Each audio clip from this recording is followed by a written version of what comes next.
telah melakukan pelatihan in-house training yang pertama tentang bagaimana menganalisis CP, kemudian bagaimana kita menurunkannya, membuatnya menjadi TP, lalu ATP ya.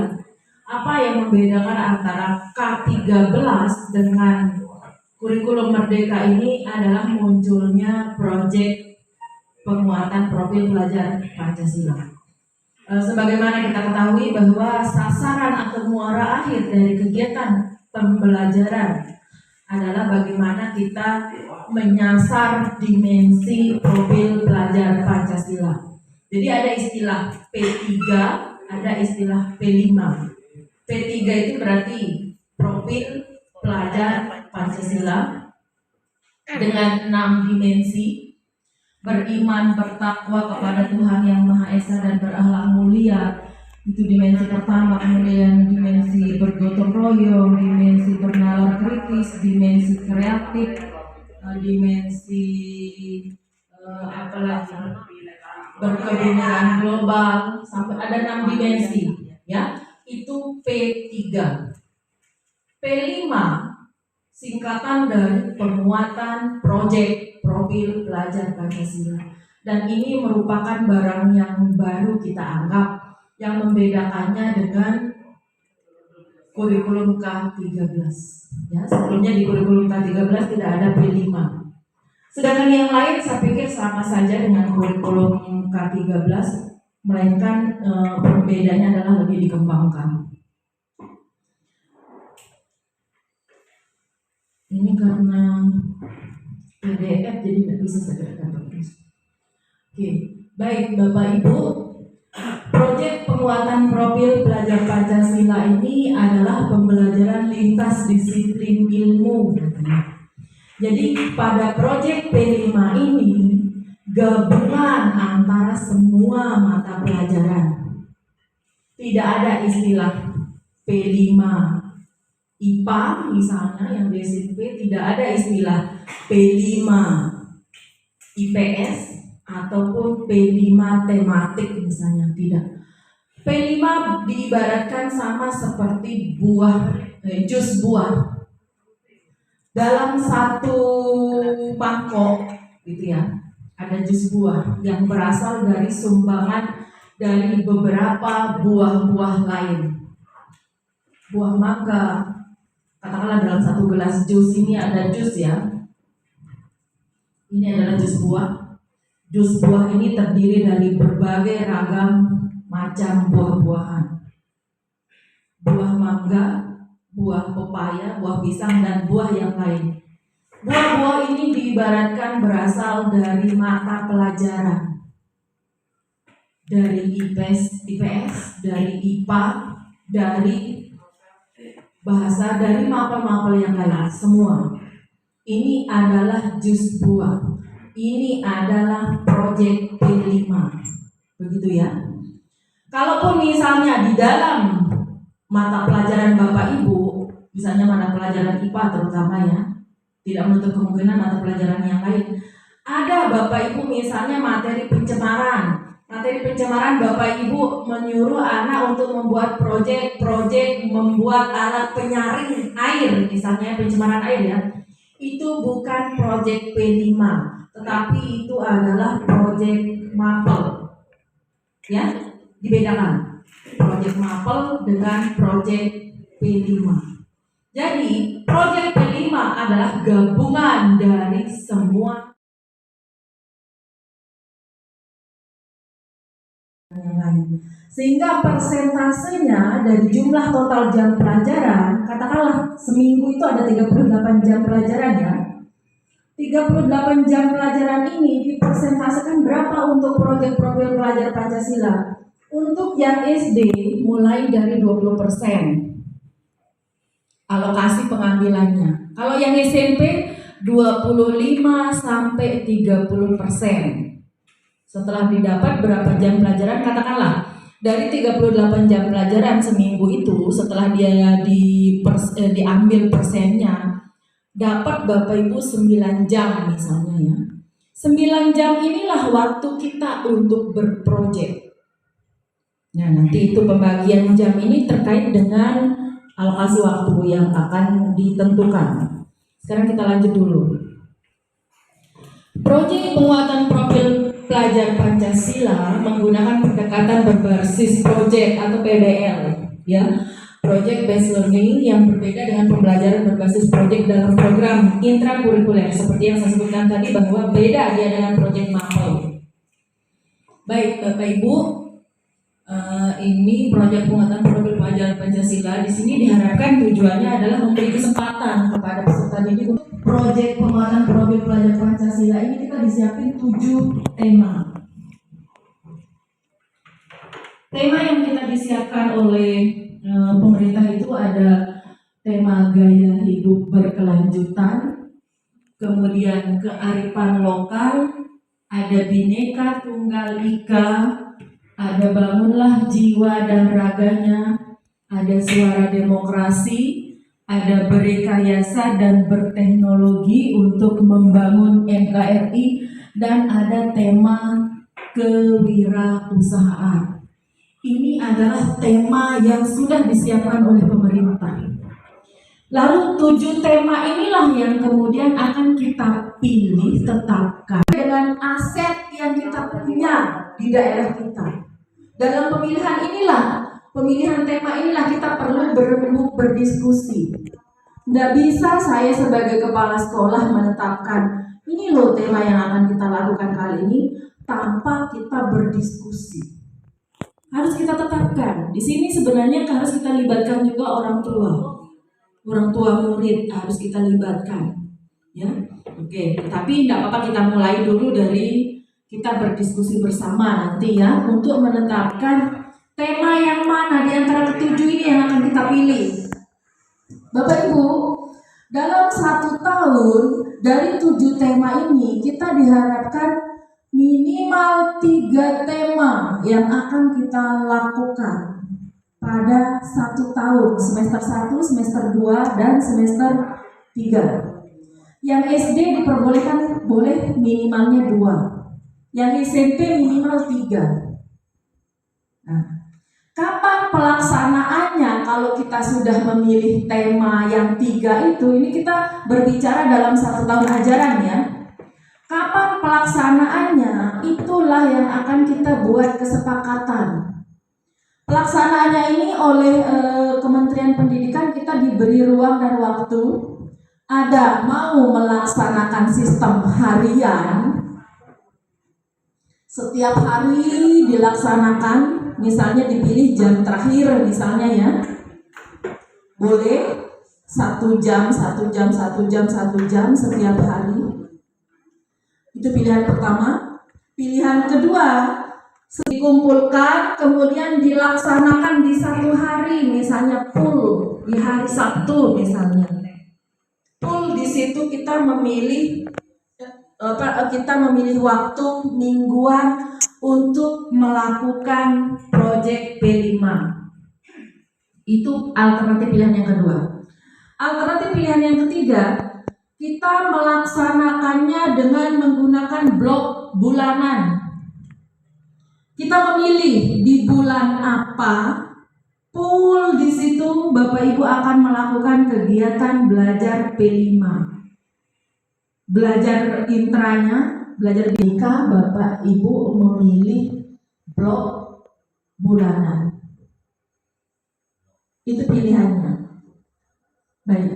Sampai di sini pilihan waktu Bapak Ibu bisa pahami? Sambil jalan ya. Oke, sambil kita jalan. Sekarang bagaimana caranya atau apa yang menjadi dasar kita memilih? Kalau yang SMP kan akan memilih 3 ini ya.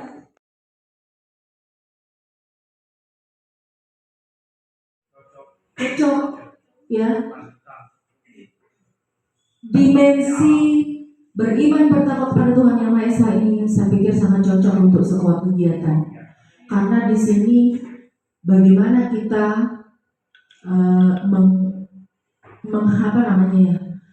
mengagungkan ciptaan Tuhan, bahwa Allah menciptakan segala macam sayur mayur, segala macam potensi, segala macam ilmu, sehingga pada akhirnya kita bisa membuat pupuk organik. Itu kan bagian dari kita beriman dan bertakwa.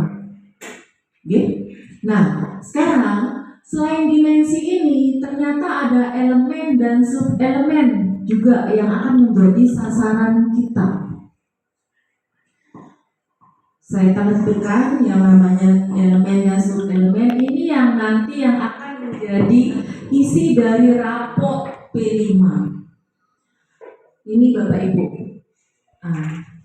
Bapak Ibu, kalau di pelajaran intrakurikuler kan ada kita kenal istilah CP ya, capaian pembelajaran.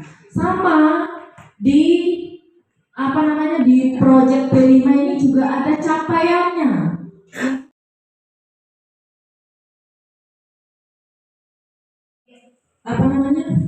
Kembali ke organik yuk gitu. Terkait. Sekarang kita lihat elemen yang lain. Elemen akhlak pribadi.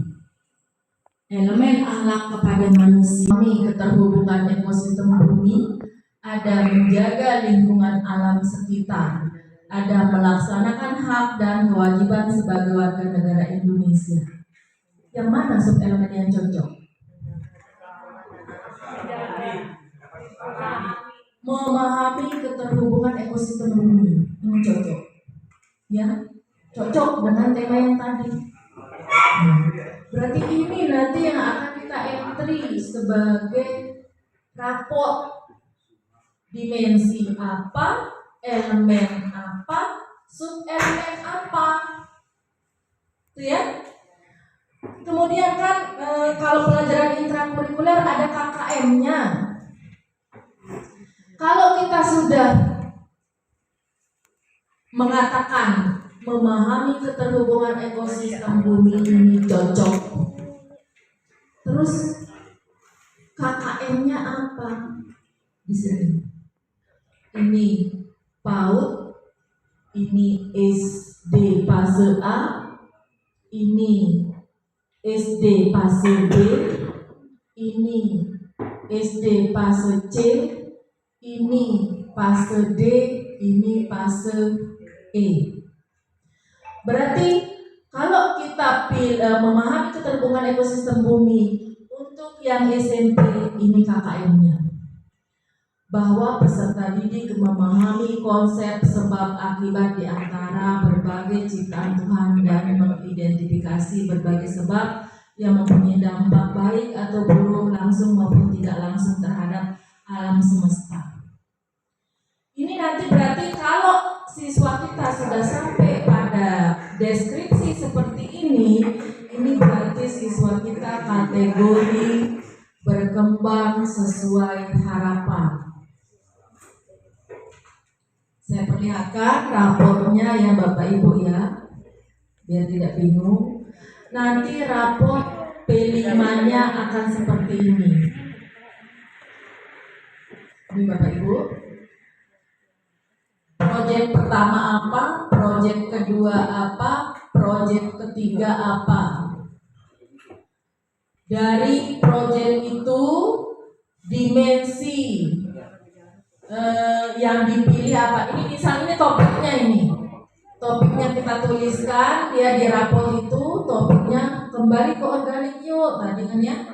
Kalau ini mengenai siapa fasilitator untuk kelas 8, siapa fasilitator untuk kelas 9.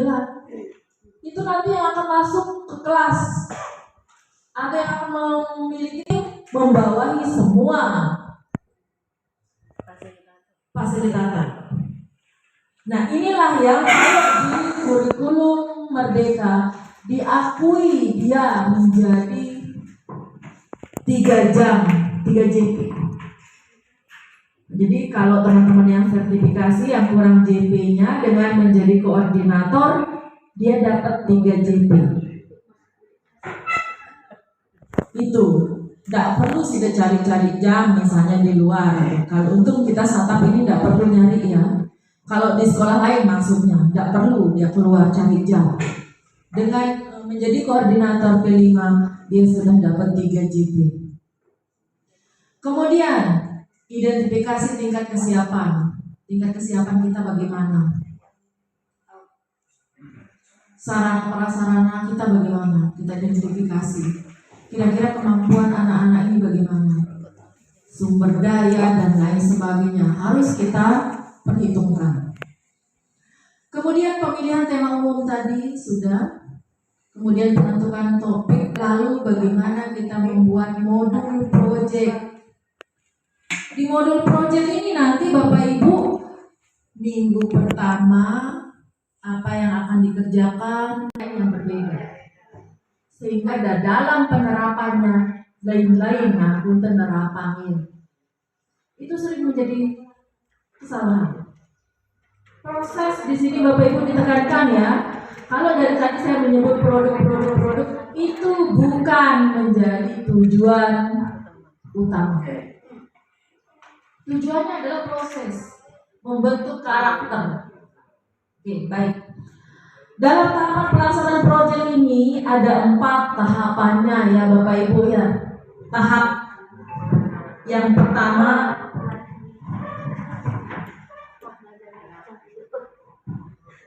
tahap pengenalan.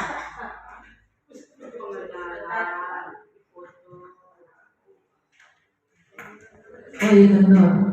Tahap pengenalan, kemudian yang kedua tahap kontekstualisasi, kemudian tahap yang ketiga tahap aksi, lalu tahap yang keempat adalah tahap refleksi dan tindak lanjut.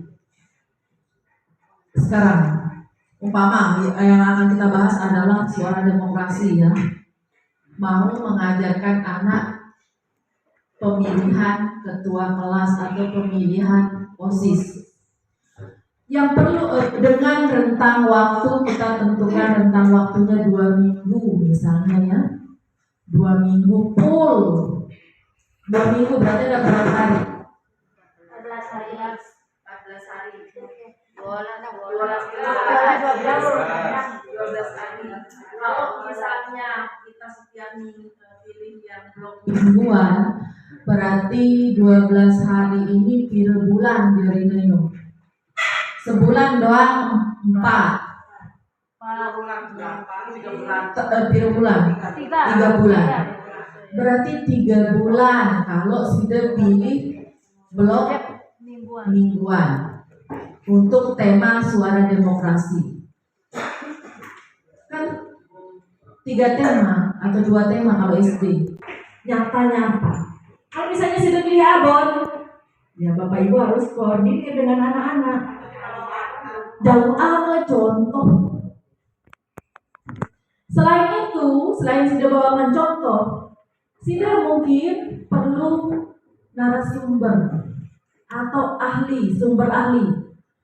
Saya diantarai nabi karena si cekap mia abon.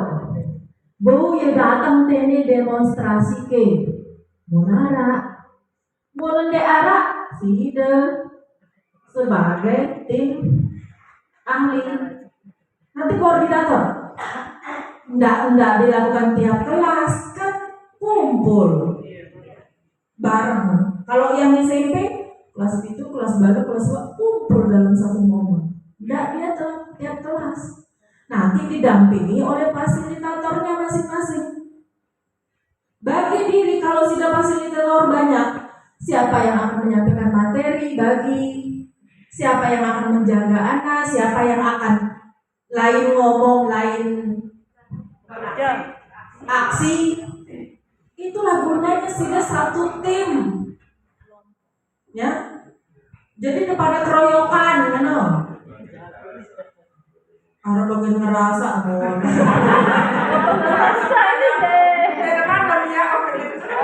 Jadi sudah satu tim keroyokan. Ya.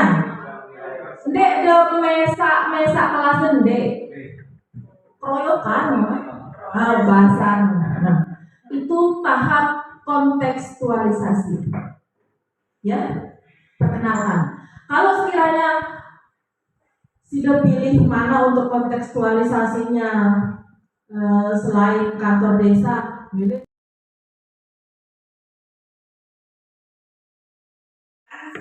mungkin atau bisa kita seperti katanya itu tadi kita misalnya bagaimana membuat karbon. Nah, dalam pelaksanaannya di sini kan katanya tadi kita tidak hanya satu kelas, tapi misalnya kalau SD semua kelas. Ya, gabung Pak. Yang saya tanyakan, apakah dari siswa kelas 1 sampai kelas 6 itu semuanya harus kita libatkan di satu tempat gitu. Baik, apa lagi? Kemudian nanti apakah masing-masing fasilitator atau mungkin guru kelasnya yang sebagai fasilitatornya langsung yang membimbing mereka. Oke. Kemudian kan nanti mungkin di sini kan perlu pengelompokan semacam pengelompokan itu misalnya kelas 1, kelas 2 sampai kelas 6 itu dikelompokkan masing-masing kelas itu. Nah, kemudian di sini siapa yang kita artinya yang kita suruh sebagai koordinatornya gitu. Karena semua kita di sini guru kelas itu terlibat sebagai fasilitatornya. Nah, siapa yang perlu kita atau kita minta untuk jadi koordinator? Oke, baik. Itu enggak ada lagi. Itu dulu ya. Tetapi tidak menutup kemungkinan kalau di satuan pendidikan SD, kalau SMP kan satu fase ya, berarti satu tema. Kalau yang SD boleh kita sudah berbeda antara fase A, fase B, dan fase C. Misal, fase A kelas 1 dan kelas 2 ya, karena dia terlalu kecil, anak-anaknya masih belum bisa untuk diajak memasak kompor dan lain sebagainya, masih dia berbahaya kan ya. Jadi dia punya proyek sendiri nanti, bedakan. Misalnya kalau dia membuat miniatur karya dari stik es krim atau dari apa gitu, pokoknya dia proyeknya sesuai dengan karakteristik usia anaknya. Fase C, fase B, dan fase C mungkin bisa sudah gabung satu tema, kelas 3, 4, 5, 6, udah satu tema saja biar nggak capek bikin modulnya misalnya ya, gabung satu tema boleh sudah gabung. Siapa ya, tentukan dari guru kelas 3, 4, 5, 6 ini kan gabung dia, berarti gabung dia jadi satu tim, berarti saya jadi koordinatornya, saya jadi fasilitatornya, berarti sisanya itu yang jadi fasilitatornya. Tentukan, pilihkan di situ. Kemudian rancang apa-apa harus digawe pada tahap pengenalan ini, apa tegawe, siapkan materinya juga di sini. Indikadu UHP ki dudukan di UHP LCD, dudukan anak-anak untuk memperlihatkan gambar, materi dan lain sebagainya, atau mau pakai layar tancap misalnya di luar sana boleh. Selama tahap pengenalan ini kita fokus bersama saja. Atau supaya dia tidak terlalu ramai misalnya ya, yang fase bagi diri di situ. Kalau atau gabung sudah semua boleh gabung. Nah, kemudian siapa yang jadi koordinatornya? Silakan kesepakatan sendiri siapa yang akan diberi wewenang untuk menjadi koordinator. Tidak ada ketentuan di sini. Nah, kemudian fasilitatornya siapa? Terus apa lagi tadi? Karena pembuatan awal kita tidak bisa kita tunda sampai minggu depan kan? Ya. Karena kalau kita Biasanya gini, pada tahap aksi, goreng bawang ke dulu pertama, desiapang bawang yang bersih, bawang merah, bawang putih, kemudian bahan yang lain, lebih angembe ke dulu, kan? Jadi gitu. Kemudian hari kedua misalnya baru sudah aksi yang membuatnya. Nah, di situ. Jadi tahap aksi diambil 2 hari atau berapa hari gitu. Kan ini pembuatan akun ini kan termasuk agak lama meskipun ya. Jadi pembuatannya jadi nanti misalnya sudah sampai jam istirahat, artinya sudah pukul 12 gitu. Kan kita harus pulang. Tapi belum selesai misalnya. Produk yang kita buat itu bagaimana? Sih. Makanya di situ pintar-pintar kita mengelola waktu, bukan waktu yang kelola kita, tetapi kita yang kelola waktu.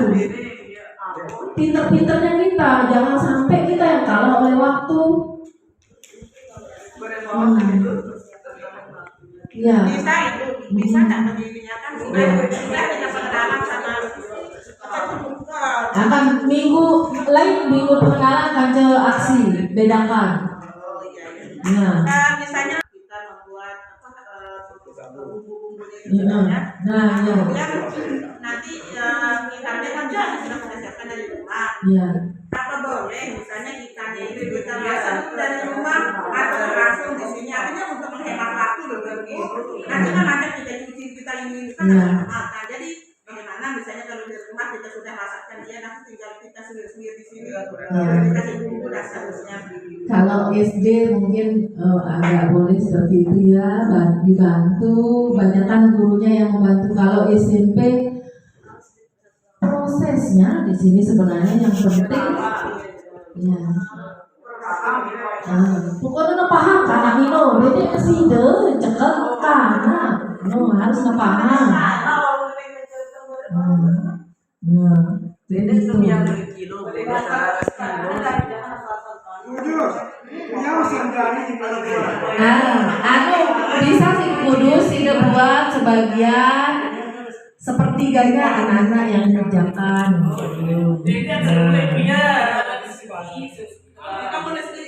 Oh, apa tadi dalam pengemasannya terus kan? Ya. Ya, dikemas juga bila perlu dikasih brand. Nah, kasih brand. Nah, kemudian marketingkan dia gitu. Yang SMP kalau buku yang SD ini kayaknya abon. Yang SMP Bu, saya selalu cuma abon campur kan?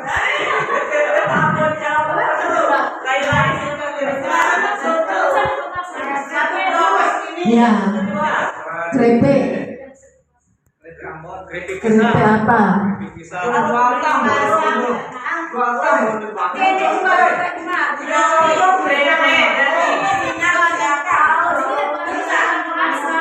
Oke, nanti diskusikan.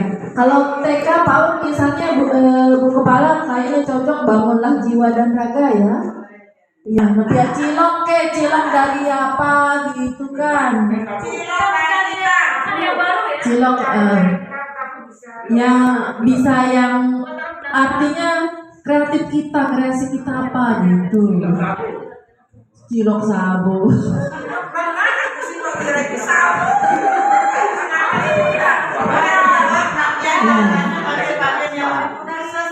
Ya, kan ada bakso beranak, sekarang cilok apa ke gitu.